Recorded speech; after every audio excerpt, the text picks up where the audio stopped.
Welcome party में बहुत सारे लोग जो बोर्ड लगा के और झंडा लगा के घूमते हैं वो सब के सब फर्जी हैं। ये लोग अपने आप को कैसे कहते हैं कि हम प्रवक्ता हैं, तो कोई बोलता है हम जिला अध्यक्ष हैं, तो कोई बोला महासचिव हैं, महामंत्री हैं, और बोर्ड लगा के लोग घूम रहे हैं। ये सारे के सारे फर्जी हैं।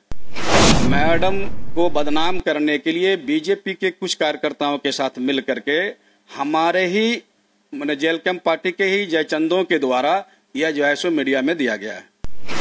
थाने में कोई एफआईआर हुआ है, न कोर्ट में कोई एफआईआर हुआ है। नारायण सिंह के द्वारा ये कहा गया कि हम कुछ इन्वेस्ट करना चाहते हैं, तो इन्वेस्ट के रूप में वो हमारी वाइफ के अकाउंट में लगभग 70 लाख रुपया वो भेजा है।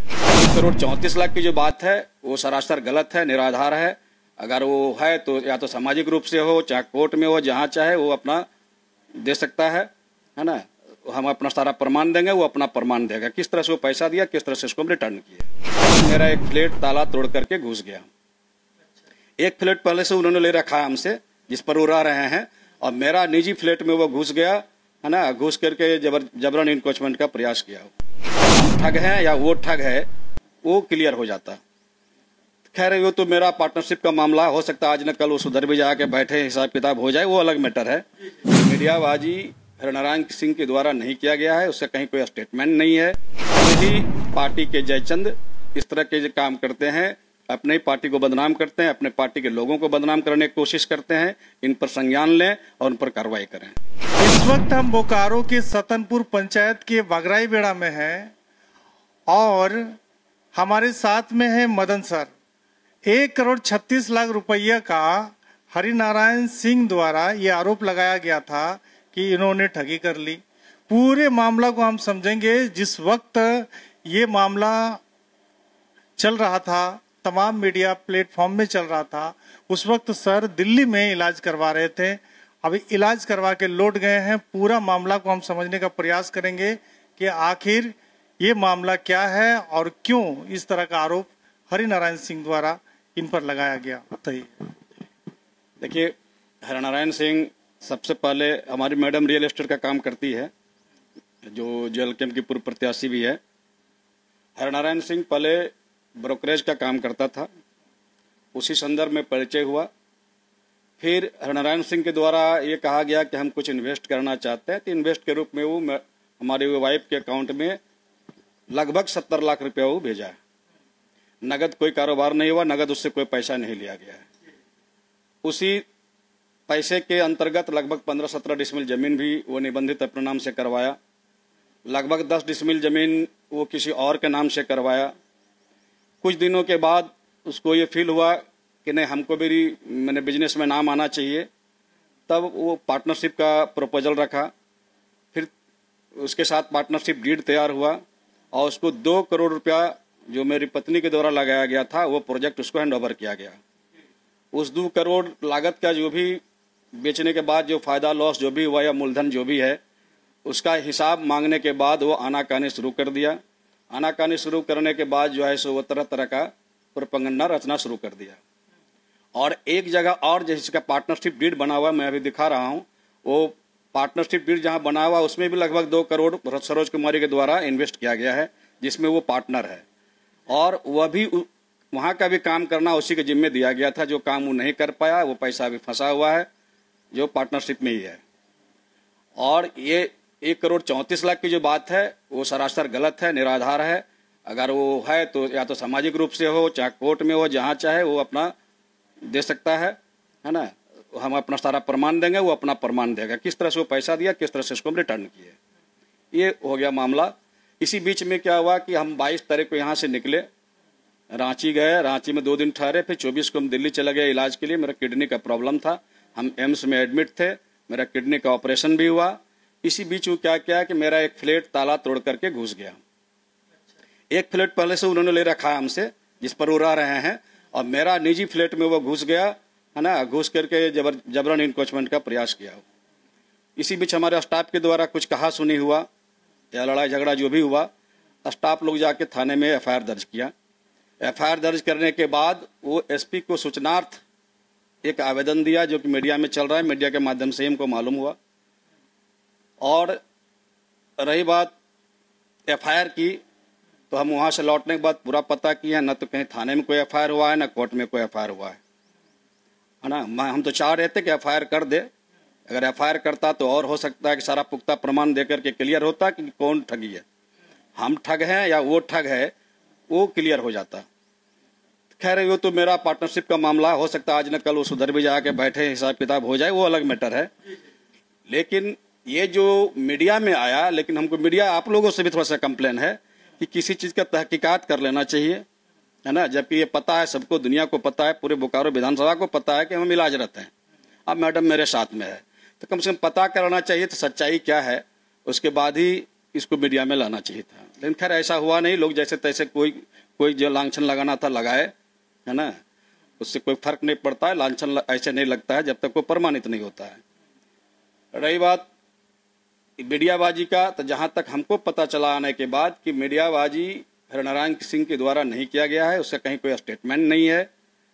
ये हम मैडम चूंकि जेल कैंप की पूर्व प्रत्याशी रही, जेल कैंप पार्टी में है, मैं तो सरकारी शिक्षक हूं इसलिए पार्टी पॉलिटिक्स में रहता नहीं हूं। मैडम को बदनाम करने के लिए बीजेपी के कुछ कार्यकर्ताओं के साथ मिल करके हमारे ही मैंने जेल कैंप पार्टी के ही जयचंदों के द्वारा यह जो है सो मीडिया में दिया गया है ना। जितने भी मीडिया है, हम चाहेंगे, हम अपने केंद्रीय अध्यक्ष से भी आग्रह करेंगे कि थोड़ा अपने स्तर से एक जांच कमेटी बना के जांच कराएं कि अपने ही पार्टी के जयचंद इस तरह के काम करते हैं, अपने ही पार्टी को बदनाम करते हैं, अपने पार्टी के लोगों को बदनाम करने की कोशिश करते हैं। इन पर संज्ञान लें और उन पर कार्रवाई करें। तो समझ सकते हैं ये है मदन सर, और इनका साफ कहना है कि पार्टनरशिप का मामला है। और जो मीडिया में बातें चलाई गई, वहां हम जब इलाज करवा के जब घर लौटे तो किसी थाना में एफआईआर तक हमको नहीं मिला, हम खोजते रह गए। बताइए कि किसी भी व्यक्ति को कोई किस हद तक जाके बदनाम कर सकता है बिना जांच परखे, ये समझने वाली बात है। ग्रामीण टीवी पर भी सर जी आरोप लगा रहे हैं, लेकिन सर हमने वीडियो नहीं चलाया है। हम पूरे मीडिया बंधु जो लोग भी चलाएं उनको संज्ञान में लेना, जानकारी लेना चाहिए। कुछ लोग सर आपके कामकाज से जलते हैं। हाँ, बहुत ज्यादा, हमारे नहीं, खास करके चूंकि सरोज कुमारी 40,000 वोट लाई थी, तो किसी राजनीतिक दल को हराने का भी काम की है, ये दुनिया विदित है। तो वे लोग तो जलते ही हैं, लोग चाहते हैं कि इसकी राजनीतिक छवि खराब हो, और राजनीतिक छवि खराब होगा तो टिकट नहीं मिलेगा, इसका फायदा हम उठाएंगे। और हमारे संगठन के भी कुछ जयचंद हैं जो टिकट के लिए लालायित हैं, जो लोगों ने इस तरह का काम करने की कोशिश किया है। कुछ ही दिन बाद उनका भी मीडिया में आया था कि फलाना को विधायक बनेगा, फलाना को टिकट मिलेगा, इस तरह की चलाने चली थी। तो कुछ जयचंद अपने पार्टी में भी हैं। हम केंद्रीय अध्यक्ष से आग्रह करेंगे कि इस पर वो संज्ञान लें, जांच कमेटी बनाएं, और जांच में हम पूरा साथ देंगे। अगर हम दोषी पाए जाएंगे, चाहे मेरी पत्नी दोषी पाई जाएगी, तो पार्टी इस पर कार्रवाई कर सकती है। तो समझ सकते हैं जेल कैंप पार्टी की तरफ से ये भी कहा गया था कि मामले की पूरी तरह जांच हो, लेकिन सर जी एक गंभीर आरोप लगा रहे हैं कि हमारे पार्टी में ही कुछ जयचंद हैं, माने ऐसे लोग हैं जो पार्टी को कमजोर करने में लगे हैं, टिकट की भागादौड़ी के लिए कहीं ना कहीं किसी की हमें बदनाम करने की कोशिश की जा रही है। तो ये एक्सक्लूसिव बातचीत हम आप लोग को सुना रहे हैं, क्योंकि ये मामला खास करके पूरे झारखंड में चर्चा का विषय बना हुआ था, और लोग समझना भी चाहते थे कि 1,36,00,000 रुपया की ठगी बहुत मायने रखता है। जब मीडिया वाले, कोई भी आदमी आरोप लगाता है कि 1,34,00,000 रुपया मेरा ठगी हुआ, तो मीडिया वालों को जरूर आप लोगों को पूछना चाहिए कि 1,34,00,000 आपके पास आया कहां से।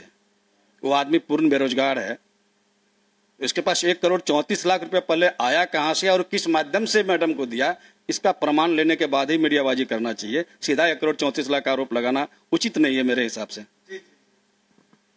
वो जो हरिनारायण सिंह है वो बेरोजगार व्यक्ति है, बेरोजगार व्यक्ति है, पूर्ण बेरोजगार व्यक्ति है, उसके पास 1,34,00,000 रुपया आया कहां से, मैडम को दिया कहां से, और दिए तो प्रमाणित होना चाहिए। जितना पैसा दिया है, हमने तो बोला कितना पैसा उसके अकाउंट में आया है।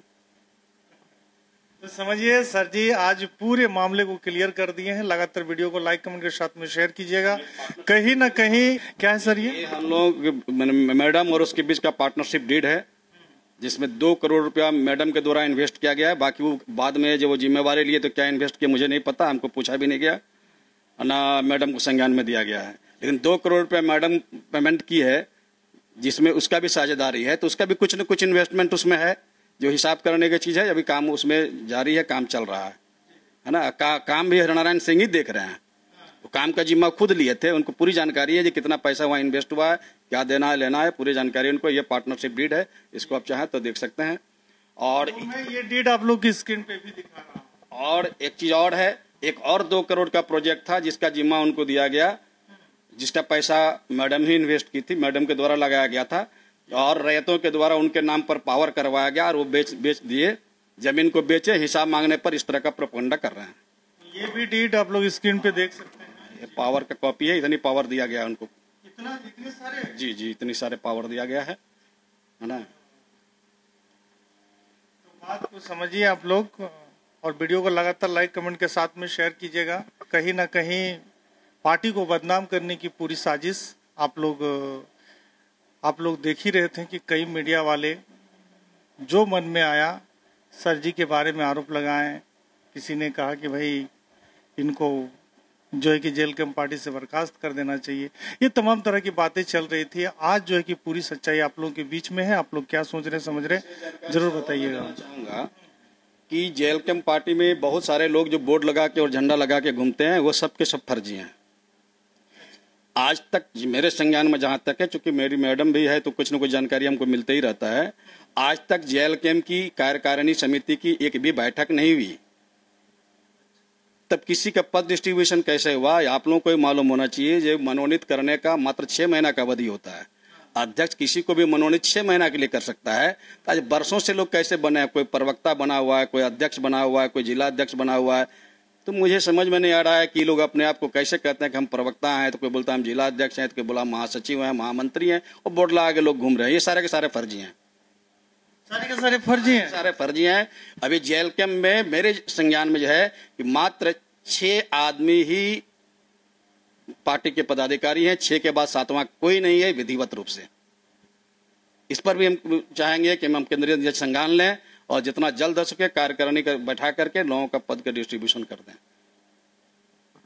तो ये और एक बड़ी जानकारी, जितने भी लोग बोर्ड और अपना नाम छपवा के गाड़ी में घूम रहे हैं भैया, अगर जयराम जी अगर उन लोगों को देते पद देते तो कार्यकारिणी की बैठक होती, उसमें उन लोगों को पद दिया जाता। लेकिन मनोनीत मुंह पे कह दिए, और वो 6 महीना सर बोल रहे ना, 6 महीना 6 महीना से मनोनयन कर नहीं सकते हैं। और ये तो बरसों से लोग बना हुआ है, बोर्ड लगा घूम रहा है ना, कुछ भी कर रहा है। और सबसे बड़ी बात यह भी कि लेटर भी किसी का पद दिया जाता है तो केंद्रीय प्रवक्ता पद दे देता है। अध्यक्ष का पावर है पद देने का, लेकिन पद तो कोई भी लेटर जारी कर दे रहा है, किसी को पद डिस्ट्रीब्यूशन कर दे रहा है। ये हमारे जेल कैंप की कमजोरी है। अपनी कमजोरी भी हम छिपाना नहीं चाहते हैं, क्योंकि मैडम वहाँ है, उससे क्या मतलब है। कोई पार्टी है तो उनका एक जो रूल रेगुलेशन है, पार्टी कोई भी पार्टी में संविधान बड़ा होता है, पद बड़ा नहीं होता है। तो संविधान में जो है, संविधान के तहत जब तक कार्यकारिणी की बैठक नहीं होगी तब तक किसी का कोई पदाधिकारी का पद डिस्ट्रीब्यूशन नहीं होगा, है ना। मनोनयन मैक्सिमम 6 महीना किया जा सकता है, जबकि यहाँ बरसों से मनोनयन में ही चल रहा है ना। ये सारे के सारे फर्जी हैं।